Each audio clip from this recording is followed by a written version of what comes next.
आदर्श विद्या मंदिर द्वारा संचालित ऑनलाइन कक्षाओं में आप सभी का हार्दिक अभिनंदन है, स्वागत है। आज अपन कक्षा 9वीं विषय हिंदी के अध्याय 1 जिसका शीर्षक है दो बैलों की कथा। आज से पहले भी अपन ने इसी पाठ के एक भाग का अध्ययन किया था।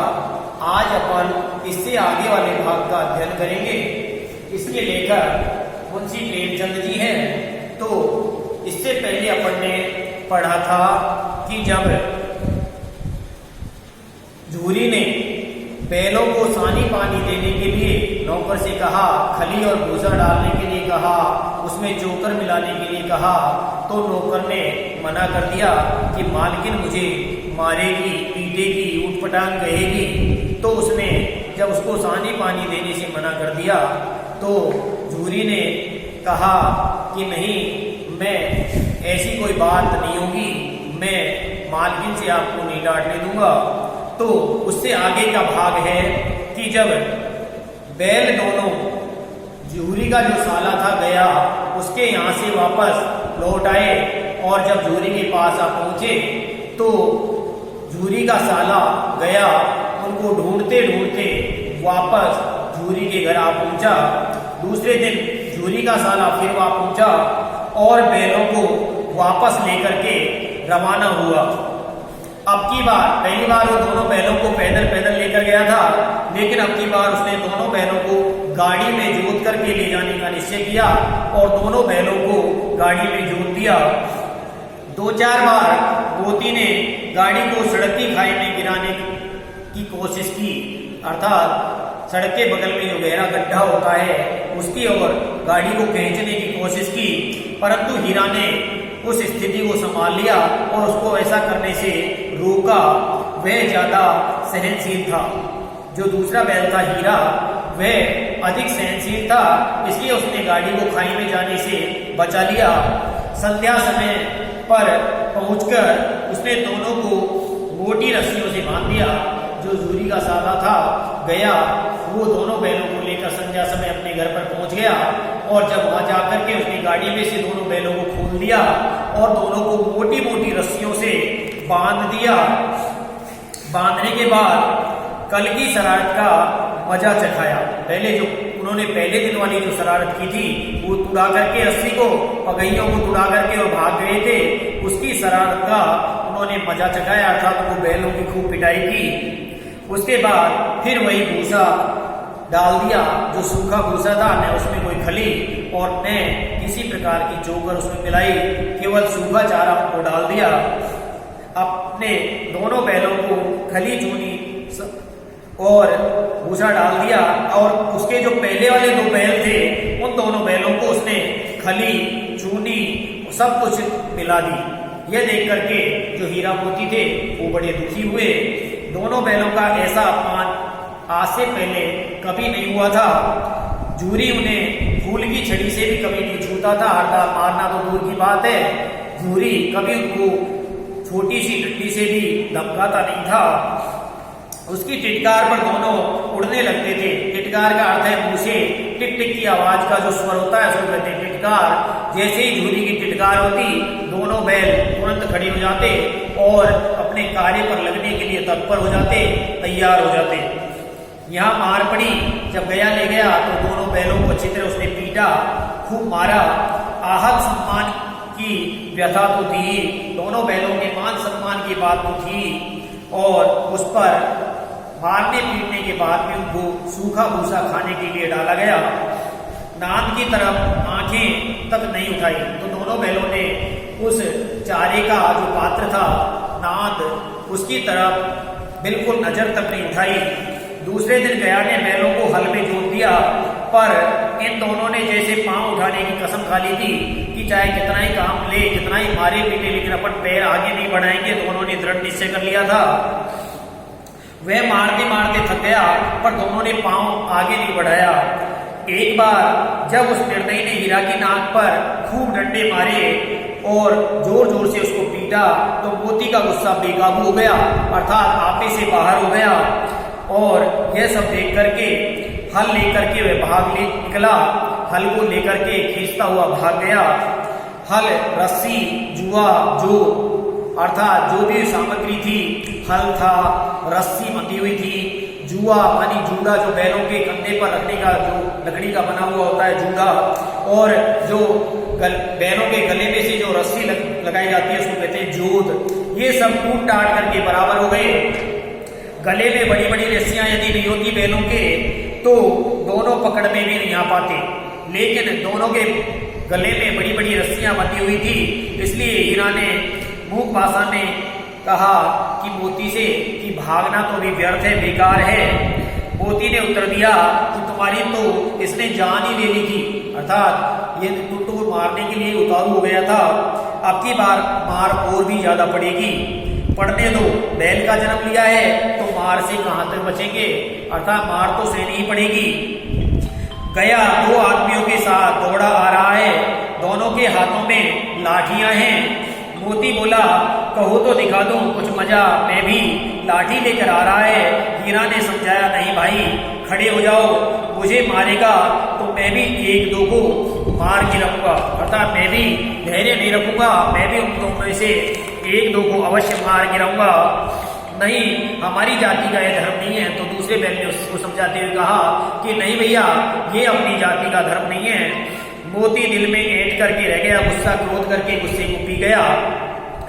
गया आ पहुंचा और दोनों को पकड़ कर ले चला। कुशल हुई कि उसने इस वक्त मारपीट नहीं की, नहीं तो मोती भी पलट पड़ता और उनको मजा चखला देता। उसके तेवर देख करके, गुस्से को देख करके गया और उसके सहायक समझ गए कि इस वक्त टाल जाना ही मसहलत है। मसहलत शब्द आया है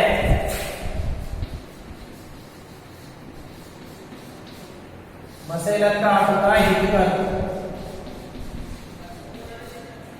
अर्थात अपना भला। इस समय टाल जाने में ये यदि बैलों को मारने की कोशिश करेंगे तो बैलों का गुस्सा भड़क जाएगा और वो भी हम पर वार करने की कोशिश करेंगे। आज दोनों के सामने फिर वही सूखा भूसा डाल दिया गया। दोनों चुपचाप खड़े रहे। घर के लोग भोजन करने लगे। उस वक्त छोटी सी लड़की 2 रोटियां लेकर के घर से अंदर से निकली और दोनों के मुंह में दे करके 1-1 रोटी और अंदर वापस चली गई। उस 1 रोटी ने इनकी भूख तो क्या शांत की, जो 1 रोटी उनके मुंह में गई उससे उनकी भूख तो क्या शांत होती, लेकिन दोनों के हृदय को मानो भोजन मिल गया था। उन्होंने ऐसा महसूस किया कि मानो हमें पर्याप्त मात्रा में भोजन मिल गया है। यहाँ भी किसी सज्जन का आवास है। दोनों बैलों ने सोचा कि वास्तव में यहाँ भी इस परिवार में भी किसी सज्जन व्यक्ति का वास है। लड़की भैरव की थी, उसकी माँ मर चुकी थी। जो सौतेली माँ के स्थान पर जो दूसरी माँ आई थी वो सौतेली माँ थी और वह उसे बहुत अधिक मारती पीटती थी, इसलिए इन बैलों से उसे इस प्रकार की आत्मीयता स्वतः ही हो गई थी। दोनों दिन भर जोते जाते, डंडे खाते, अड़ते, शाम को थान पर बांध दिए जाते और रात को वही बालिका उन्हें 2 रोटियां आकर के खिला जाती। प्रेम के इस प्रसाद की यह बरकत थी कि 2-2 गाल सूखा भूसा खाकर भी दोनों बैल दुर्बल नहीं होते थे, अर्थात उसी प्रकार हट्टे कट्टे बने हुए थे। कमजोर नाम की कोई चीज उनमें नहीं थी, मगर दोनों की आंखों में रोम रोम में विद्रोह भरा हुआ था, गुस्सा क्रोध भरा हुआ था। एक दिन मोती ने मूक भाषा में कहा कि अब तो नहीं सहा जाता, कि अब तक बहुत मार सहन कर ली है, अब सह पाना मुश्किल है। हीरा ने कहा कि अब हमें क्या करना चाहिए। एक आध को सींगों पर उठाकर फेंक दूंगा, कि मेरे को बहुत अधिक गुस्सा आता है, मैं एक आध को अपने सींगों पर उठा करके फेंक दूंगा। लेकिन जानते हो वह प्यारी लड़की जो हमें रोटियां खिलाती है उसी की लड़की है, जो इस घर का मालिक है, यह बेचारी अनाथ हो जाएगी। यह बेचारी क्या हो जाएगी? अनाथ हो जाएगी। तो मालकिन को ने फेंक दूं तो मैं फिर मालकिन को फेंक दूं, वही तो उस लड़की को मारती पीटती है। लेकिन औरत जात पर सींग चलाना मना है, औरत जात पर वार करना भी मना है। ये भूले जाते हो, अर्थात ये तुम्हें ध्यान नहीं है कि औरत जात पर वार करना बुरी बात है। तुम तो किसी तरह निकलने ही नहीं देते। बताओ तुड़ाकर भाग चलें, तो बताओ तुड़ाकर भाग चलें। हाँ, यह मैं स्वीकार करता हूँ, लेकिन इतनी मोटी रस्सी टूटेगी कैसे? इसका एक उपाय है। तो उसने उसने बताया कि इसका तो मोटी रस्सी को तोड़ने का एक उपाय है। पहले रस्सी को थोड़ा सा चबा लो, दांतों से पहले रस्सी को चबा करके थोड़ी कमजोर कर दी जाए, फिर एक झटके में वो टूट जाएगी। रात को जब बालिका रोटियां खिलाकर चली गई, दोनों रस्सियां चबाने लगे, पर मोटी रस्सी मुंह में नहीं आती थी।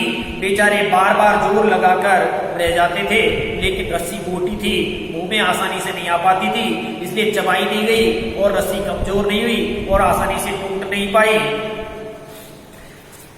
तो क्या हुआ, सहसा घर का द्वार खुला, अचानक घर का दरवाजा खुला और वही लड़की निकली। दोनों सिर झुकाकर उसका हाथ चाटने लगे, दोनों की पूंछें खड़ी हो गई। उसने उनके माथे सहलाए और बोली कि मैं तुम्हें खोल देती हूँ, चुपके से भाग जाओ, नहीं तो यहाँ लोग तुम्हें मार डालेंगे। आज घर में सलाह हो रही है कि इनकी नाकों में नाथ डाल दी जाए, अर्थात इनकी नाक को फोड़ करके उसमें रस्सी डाल दी जाए, जिससे काबू में रहेंगे। उसने गराव खोल दिया, जो गले की रस्सी थी उसको खोल दिया और खोलने के बाद दोनों चुपचाप खड़े रहे, भागने की उन्होंने कोशिश नहीं की। मोती ने अपनी भाषा में पूछा, अब चलते क्यों नहीं हो? मोती ने हीरा से पूछा अपनी भाषा में, मूक भाषा में, कि अब चलते क्यों नहीं हो? जब गराव खुल गया है, अपन स्वतंत्र हो गए हैं, फिर भी तुम यहाँ से भागने की कोशिश नहीं कर रहे। तो हीरा ने कहा चले, तो लेकिन कल इस अनाथ पर आफत आ जाएगी, जिस लड़की ने हमको खोला है, कल उसी पर संदेह होगा और लोग इस पर वार करेंगे, इसको मारेंगे, पीटेंगे, सब इसी पर दोष लगाएंगे, सब इसी पर संदेह करेंगे। सहसा बालिका चिल्लाई, दोनों फूफा वाले बैल भागे जा रहे हैं। तो अचानक बच्ची चिल्लाई जोर से कि फूफा के यहाँ से जो दो बैल लेकर के आए थे, दोनों बैल यहाँ से भागे चले जा रहे हैं। ओ दादा दादा, दोनों बैल भागे जा रहे हैं, जल्दी दौड़ो, उन्हें पकड़ो। गया हड़बड़ाकर भीतर से निकला और बैलों को पकड़ने चला। वे दोनों भागे, गया ने पीछा किया और भी तेज हो गए। गया ने शोर मचाया, फिर गांव के कुछ आदमियों को भी साथ लेने के लिए लौटा। दोनों मित्रों को भागने का मौका मिल गया, सीधे दौड़ते चले गए। यहाँ तक कि मार्ग का ज्ञान भी उनको नहीं रहा कि अपन किस मार्ग से आए थे और किस मार्ग से अपन वापस जा रहे हैं, इसका भी उन्हें कोई पता नहीं था। तब दोनों एक खेत के किनारे खड़े होकर सोचने लगे कि अब क्या करना चाहिए। मार्ग भटक गए, रास्ता भूल गए, अब किधर चला जाए। हीरा ने कहा, मालूम होता है कि हम रास्ता भूल गए हैं, तुम भी बेतहाशा भागे, वही उसे मार गिराना था। उसे मार गिराते तो दुनिया क्या कहती, वह अपना धर्म छोड़ दे, लेकिन हम अपना धर्म नहीं छोड़ेंगे। दोनों भूख से व्याकुल हो रहे थे। खेत में मटर खड़ी हुई थी, अर्थात मटर की फसल लगी हुई थी। दोनों मन करके चरने लगे, रह रहकर आहट ले लेते, आराम कर लेते, और कोई आता तो नहीं है, गर्दन ऊंची करके देख भी लेते कि कोई किधर से आ तो नहीं रहा है। जब पेट भर गया, दोनों ने आजादी का अनुभव किया तो मस्त होकर के उछलने कूदने लगे। पहले दोनों ने डकार ली, फिर सींग मिलाए और एक दूसरे को ठेलने लगे, धक्का मारने लगे, अर्थात कुलेल करने लगे।